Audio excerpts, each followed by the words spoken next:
87페이지 보겠습니다. 2장은 세 번째 환상으로 측량줄을 손에 쥔 사람에 대한 환상입니다. 천사는 예루살렘의 회복과 번영을 예언합니다.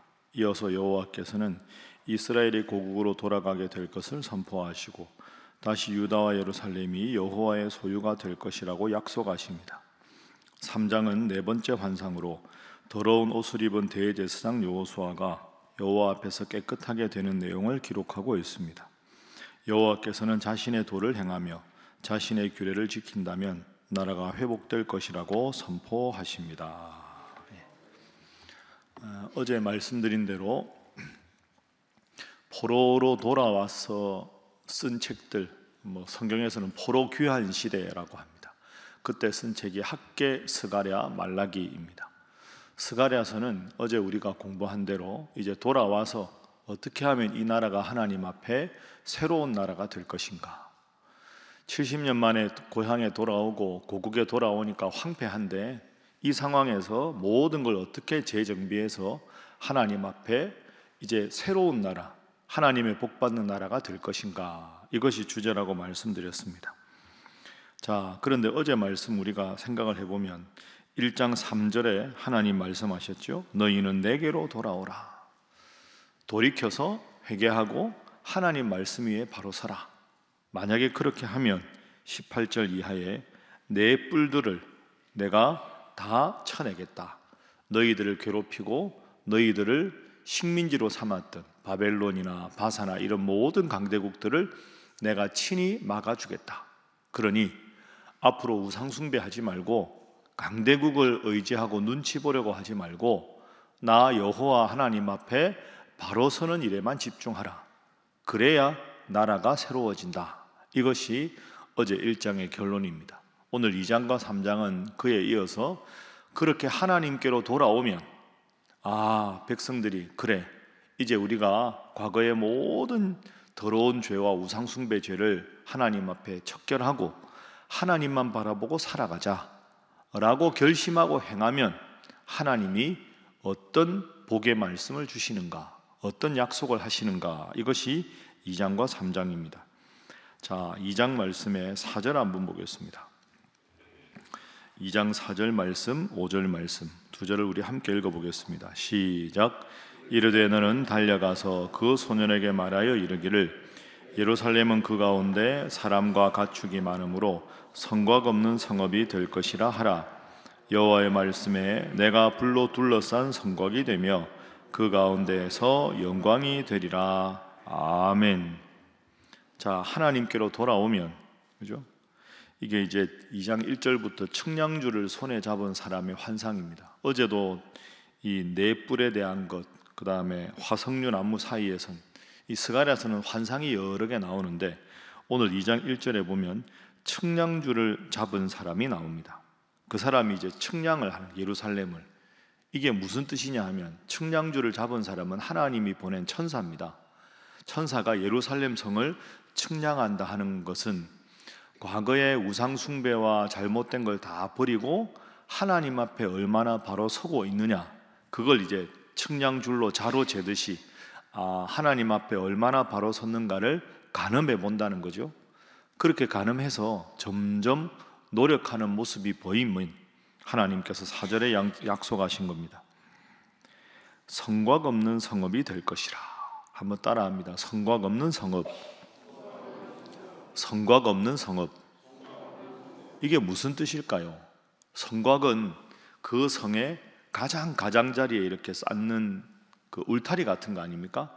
성곽이 없는 성읍이 되게 해주겠다. 하나님, 이 말씀은 하나님 앞에 회개하고 바로 서면 이 예루살렘의 경계를 무한히 늘려주겠다. 크게 도시를 더 부흥시켜서 원래 있던 성곽을 헐어버리고 그 다음에 성곽을 하려도 또 헐고 예루살렘을 크게 부흥시켜 주겠다. 이런 뜻입니다. 그렇게 볼 수 있는 근거가 4절 중간에 보면 예루살렘은 그 가운데 사람과 가축이 많으므로, 모이는 사람도 점점 인구가 많아지고 가축도 점점 많아져서 원래 성곽으로는 도저히 수용할 수 없는 크고 부흥된 예루살렘 성을 만들어 주겠다. 그래서 성곽이 필요 없을 정도로 점점 팽창하게 해주겠다. 아유, 그럼 하나님 외적이 침범하거나 할 때 성곽이 없으면 우리가 어떻게 방어를 합니까? 걱정할 거 아닙니까? 5절 보십시오. 여호와의 말씀에 내가 불로 둘러싼 성곽이 되어주겠다. 그 가운데 영광이 될 것이다. 성곽 걱정하지 말아라. 에덴 동산에 그 두루 도는 화염검으로 하나님께서 에덴 동산의 경계를 지켜주셨듯이 점점 도시가 커나가면 외적들이 탐할 것 같으냐? 내가 나의 불로 모든 것을 막아서 친히 내가 성곽이 되어주겠다. 이렇게 하나님께서 약속하셨습니다. 그러니까 하나님 앞에 돌이키느냐 돌이키지 않느냐가 문제고, 돌이키고 하나님 앞에 바른 삶을 살기로 유다 백성들이 결단하면 하나님은 이런 큰 복을 주시겠다, 이렇게 약속하셨습니다. 성곽 없는 성읍이라는 표현이 참 멋진 표현이죠. 하나님이 성곽이 되어주신다. 점점 잘 되고 부흥하게 된다. 그래서 오늘 첫 번째 기도 제목은 성곽 없는 성읍의 복을 받게 하소서 하는 것입니다. 성곽 없는 성읍의 복을 받게 하소서. 늘 말씀드리지만 성경 말씀 붙잡고 기도하는 것보다 더 좋은 게 없습니다. 그래서 오늘은 기도하실 때 여러분의 사업체를 놓고, 여러분의 가정을 놓고, 여러분의 자녀와 자손의 집이 하나님, 오늘 스가랴서 2장 4절에 약속하신 대로 성곽 없는 성읍의 복을 허락하여 주옵소서. 우리 신일교회가 성곽 없는 성읍 같은 교회가 되게 하여 주옵소서. 말씀 붙잡고 기도하셔서 이 말씀의 능력을 친히 삶 가운데 경험하시기를 주님 이름으로 축복합니다. 자, 그러면 지금 이 상황에서 하나님이 이렇게 계속 말씀하셨습니다. 그런데 이 말씀을 듣는 독자 입장에서 한번 생각해 보십시오.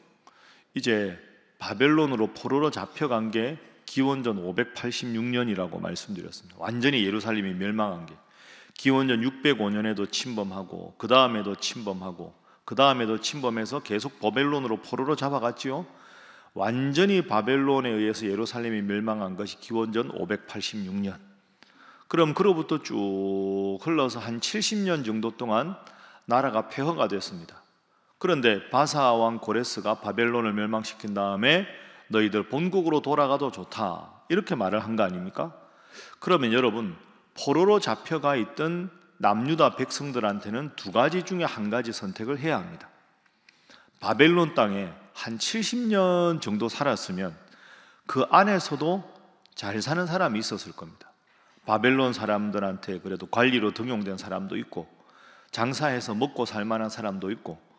여러분, 70년이 적은 세월이 아니지 않습니까? 거기서 아들, 딸 낳고 잘 살다 보니 나는 이제 예루살렘에 돌아가 봐야 뭐 다 나라도 무너졌고 집도 무너지고 뭐 농토도 다 폐허가 됐으니 바벨론에 그냥 살겠다 하는 사람들이 많이 있었겠죠. 그 실제로 스룹바벨과 여호수아가 포로 귀환했을 때 많은 사람들이 돌아오지 않습니다. 1차에는 5만 명 가까이 돌아오는데 2, 3차에는 몇천 명밖에 안 돌아오거든요. 왜? 나는 그냥 이 땅에 살겠다. 그러면 고레스 왕의 칙령을 받아서 바벨론에서 예루살렘으로 돌아오는 사람들도 있고 바벨론에 그냥 사는 사람도 있을 거 아닙니까? 그건 개인의 선택입니다. 자, 하나님은 무엇을 원하셨을까? 예루살렘에 돌아오기를 원하셨을까? 바벨론에 있기를 원하셨을까? 여러분, 이게 먼 옛날 이야기만 아닙니다. 예루살렘으로 돌아오면 당장은 황폐할지라도 하나님 믿는 백성으로 바로 설 수 있는 기회가 있고, 바벨론에 있으면 수십 년간 안정돼서 먹고 사는 데는 문제가 없으나 바벨론 땅 자체가 우상을 섬기는 땅이 됩니다. 그러니 바벨론에 있느냐 예루살렘에 돌아오느냐는 중요한 선택입니다. 먹고 살만하고 편안하지만 우상을 숭배하는 땅에 있을 것이냐, 당장은 먹고 살 게 정착이 안 돼 힘들지만 미래를 바라보고 하나님의 백성으로 설 것이냐. 여러분, 이 선택은 인생과 자녀와 자손들의 미래를 가늠하는 매우 중요한 선택입니다. 하나님은 어떤 선택을 원하셨을까? 자, 이어지는 9절 보겠습니다. 2장 6절부터 도피하라 하고는 2장 7절에 하나님 말씀하십니다. 2장 7절 함께 읽어봅니다. 시작. 바벨론 성에 거주하는 시온아, 이제 너는 피할지니라. 아멘. 바벨론 성에 거주하는 시온아, 이건 예루살렘 백성들을 말하는 겁니다. 포로로 잡혀서 거기에 정착한 백성들아, 이제 너는 피할지니라 하는 말은 바벨론으로부터 피하라, 이런 뜻입니다. 더 구체적으로 말하면 뭡니까? 예루살렘으로 돌아가라. 내가 예루살렘을 장차 성곽 없는 성읍으로 만들어 주겠다. 하나님은 그 땅에 남겠다는 백성도 있고 그 땅에서 돌아오겠다는 백성도 있지만, 하나님 원하는 선택은 돌아오는 선택입니다. 물론 그 땅에 남아서도 하나님을 잘 믿는 사람이 있을 수 있습니다. 예를 들어서 다니엘 같은 사람. 그 땅에 하나님이 의도적으로 남겨놓은 소수를 제외하고는 대부분 사람들은 돌아와야 됩니다. 경제적으로 윤택하지만 하나님을 떠난 곳에 살 것이냐, 경제적으로 어렵지만 영적으로 하나님 중심으로 살 것이냐, 하나님은 돌아오라, 이어서 계속 말씀하십니다. 10절 보시죠. 시온에 따라 노래하고 기뻐하라. 내가 와서 내 가운데 머물 것이라. 돌아오면 내가 너희 가운데 머물 것이다. 11절. 그날에 많은 나라가 내게 속할 것이다. 내 백성이 될 것이고 나는 너희 가운데 머물리라. 12절. 여호와께서 장차 유다를 거룩한 땅에서 자기의 소유를 삼으실 것이다. 바벨론을 삼겠다는 게 아니라 유다를 자기의 소유로 삼고 다시 예루살렘을 택하실 것이다. 이렇게 하나님이 말씀하셨습니다. 여러분, 오늘 이 장면은 과거에 우리가 구약 앞부분에 보면 아브라함과 롯의 선택과 같습니다. 아브라함과 롯이 아브라함의 조카 아닙니까? 함께 기거하다 보니까 이제 점점 가축대가 많아지니까 아브라함의 가축대와 이 롯의 가축대가 서로 먹을 목초지가 부족하고 물이 부족하니까 하인들끼리 다투는 겁니다. 아브라함이 뭐라고 합니까? 야, 조카 이리 와봐라. 여기 이제 우리 육축이 너무 많아서 땅이 좁다. 이제 우리가 좀 분가를 해야 되겠다. 내가 좌하면 내가 우할 것이요 내가 우하면 내가 좌하리라. 롯이 딱 봅니다. 롯이 욕심이 많은 사람이죠. 보니까 저 소알 쪽이 아주 물이 풍부하고 목초지가 풍부해 보입니다. 그곳을 택합니다. 그래서 결국 소돔과 고모라 땅에 머물게 되고 비참한 최후를 대부분 사람들이 맞이하고 아내가 소금 기둥이 되고 아버지의 권위가 땅에 떨어지는 결과가 생깁니다. 롯의 선택은 목초지는 많고 물은 많지만 하나님이 없는 곳을 선택했습니다. 그게 롯의 결정적인 패착입니다. 아브라함 보십시오. 사실 이래야 되는 거 아닙니까? 롯, 내가 너를 지금까지 거두어 준 세월이 얼마냐? 내가 선택할 테니 너는 다른 쪽으로 가라. 이게 맞는 거지요. 나이 어린 조카한테 너 먼저 선택하라 한다고 내랑 그냥 예 알겠습니다. 아유 삼촌 먼저 하셔야죠. 그것도 아닙니다. 아브라함은 척박한 땅에 있습니다. 그러나 아브라함은 하나님과 함께 했습니다. 척박하지만 하나님과 함께하는 선택을 한 아브라함은 복을 받고, 풍부하지만 하나님 없는 것을 선택한 롯은 결국 하나님 앞에서 큰 낭패를 경험합니다. 두 번째 기도 제목입니다. 주님께로 돌이키게 하소서 하는 것입니다. 주님께로 돌이키게 하소서. 당장은 어려워도 주님 잘 믿고 주님 뜻대로 살아가는 것이 복이다. 그것이 아브라함의 선택이고 오늘 하나님의 말씀입니다. 새벽기도 나오시는 여러분, 하나님께서 여러분을 크게 귀하게 보시고 복의 복을 주실 줄로 믿습니다. 가끔 연세 많이 드신 분들 중에 기도 제목, 교회 근처에 살게 이사가게 해주세요. 뭐 그게 개인 형편 따라 다 다르고, 그러고 싶어도 경제적으로 어려우면 또 못할 수도 있는 문제인데, 저는 그런 기도 제목을 볼 때마다 하나님이 이 마음을 얼마나 기뻐하실까 생각합니다. 교회 근처에 살게 해달라 하는 말은 수시로 새벽기도 나오고 걸어서 교회에 자주 와서 기도하겠다는 마음 아닙니까? 그 경제적인 걸 떠나서 그 마음이 얼마나 소중한 마음입니까? 오늘 본문 말씀, 육적으로 풍부해도 하나님 없는 삶이 아니라 육적으로 척박해도 하나님 원하시는 선택을 하면 하나님께서 여러분의 육적인 복도 허락해 주시는 줄로 믿습니다. 그것이 2장의 말씀입니다. 자, 이제서 3장으로 넘어가겠습니다. 3장 1절 보십시오. 대제사장 여호수아는 여호와의 천사 앞에 섰고 사탄은 그의 오른쪽에 서서 그를 대적하는 것을 여호와께서 내게 보이시니라. 여호수아와 스룹바벨은 바벨론에서 바사왕 고레스 칙령을 받아서 포로로 돌아올 때 지도자입니다. 스룹바벨과 여호수아, 모세 후계자 여호수아와 동명이인이지요. 그런데 직분이 대제사장입니다. 돌아와서 하나님을 위해서 백성들을 대신해서 기도하는 영적인 지도자가 여호수아입니다. 그런데 여호수아가 어떤 모습이냐? 3절 보시지요. 자, 3절 말씀 함께 읽습니다. 시작. 여호수아가 더러운 옷을 입고 천사 앞에 서 있는지라. 아멘. 여러분, 대제사장이면 깨끗한 흰 옷을 입어야죠. 죄를 용서받았다 하는 것이 흰 옷 아닙니까? 그런데 여호수아가 더러운 옷을 입고 섰습니다. 이게 무슨 뜻일까요? 수십 년 동안 바벨론 땅에서 우상 숭배하고 온갖 하나님 보시지 않은 보시기 부끄러운 지저분한 죄를 지은 남유다 백성들의 영적인 상태를 말하는 겁니다. 아직까지 하나님 앞에 우상 숭배를 척결하지 못하고 사회 정의가 바로 서지 못해서 대제사장 여호수아가 이런 죄를 많이 지었다는 뜻이 아니라 대제사장의 의복이 지저분하다 하는 말은 남유다 백성들이 하나님의 백성으로 온전히 깨끗하게 서지 못했다. 자, 이어서 4절. 여호와께서 자기 앞에 선자들에게 명령하사 그 더러운 옷을 벗기라 하시고 또 여호수아에게 이르시되 내가 내 죄악을 제거하여 버렸으니 내게 아름다운 옷을 입히리라 하시기로 내가 말하되 정결한 관을 그의 머리에 씌우소서 하매 곧 정결한 관을 그 머리에 씌우며 옷을 입히고 여호와의 천사는 곁에 섰더라. 자, 여러분, 그런데 1절에 보면 사탄이 대적합니다. 이 장면이 스쳐 지나가기 쉬운데 아주 묘한 장면입니다. 자, 이런 거죠. 하나님이 있고요, 그 옆에 사탄이 있습니다. 대제사장 여호수아는 훌륭한 사람이거든요. 이 바사왕 고레스 칙령을 받아서 그 많은 사람들을 예루살렘 땅에 돌아오게 한 사람이니까 하나님 잘 믿는 사람입니다.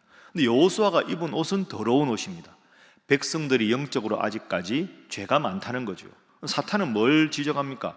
야, 너 대제사장 주제에 너 더러운 옷을 입었다? 너 무슨 대제사장이냐? 너 같은 게 무슨 대제사장이야? 당장 그만둬! 이렇게 사탄이 욕을 하는 겁니다. 그런데 하나님은 그렇게 생각하지 않습니다. 야, 사탄, 너 입 다물어라. 대제사장이 더러운 옷을 입었다고 왜 내가 까부냐? 저 더러운 옷에 대해서 내가 꾸짖는 것도 내가 할 일이고 더러운 옷을 아름다운 옷으로 변화시키는 일도 내가 할 일이다 하고는 천사를 통해서 깨끗한 옷을 입힙니다.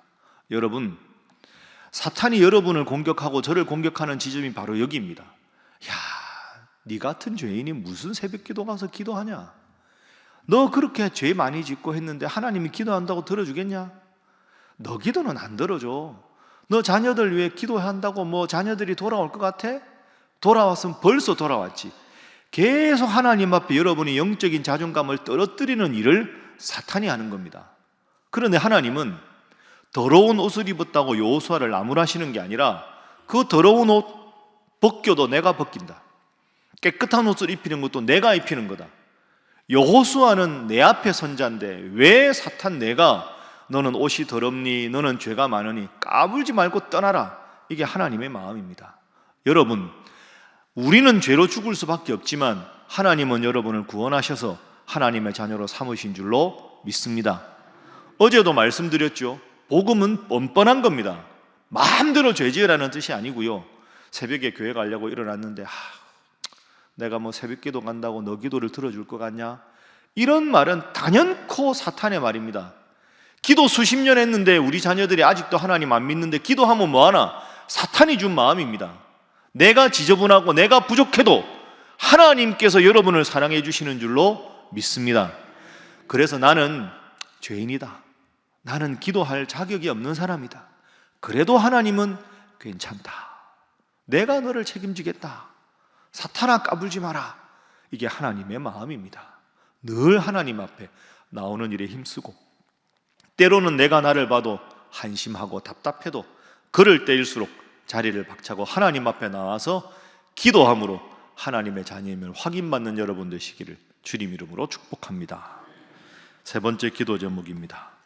나는 하나님의 사람임을 늘 기억하게 하소서 하는 것입니다. 나는 하나님의 사람임을, 나는 하나님의 자녀라는 것을 늘 기억하게 하소서. 나는 자격이 없다. 그래도 하나님은 나를 사랑하신다. 나는 거룩하지 않다. 그래도 하나님은 예수님을 보내셔서 나를 구원해 주셨다. 내가 훌륭해서가 아니라 하나님이 나를 사랑하시기 때문에 나는 훌륭하다. 내가 하나님 앞에 거룩한 게 아니라 거룩한 하나님이 내가 너를 거룩하게 해주겠다 해서 나는 거룩하다. 이게 거룩한 자존감, 영적인 자존감입니다.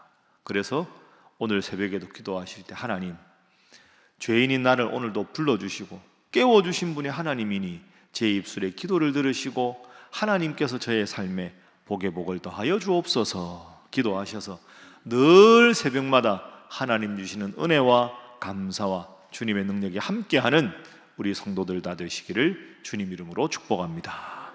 기도하겠습니다. 오늘 주신 세 가지 말씀, 하나님, 저와 우리 온 성도들과 우리 온 가족들이 성곽 없는 성읍의 복을 받게 하여 주시옵소서. 이를 위하여 늘 주님께 돌이키고 주님 앞에 나오는 일에 힘쓰게 하시고, 내가 부족하지만 하나님 나를 사랑하신다는 거룩한 영적인 자존감을 가지고 주님 앞에 나오기에 힘쓰며 열심히 기도하는 삶, 하나님 앞에 그래서 복을 누리는 삶 살게 하여 주시옵소서. 그런 우리 신일교회 되게 하시고 그런 우리 대한민국 되게 하여 주시옵소서. 함께 기도합니다. 주여 믿습니다. 주여 믿습니다. 주여 믿습니다.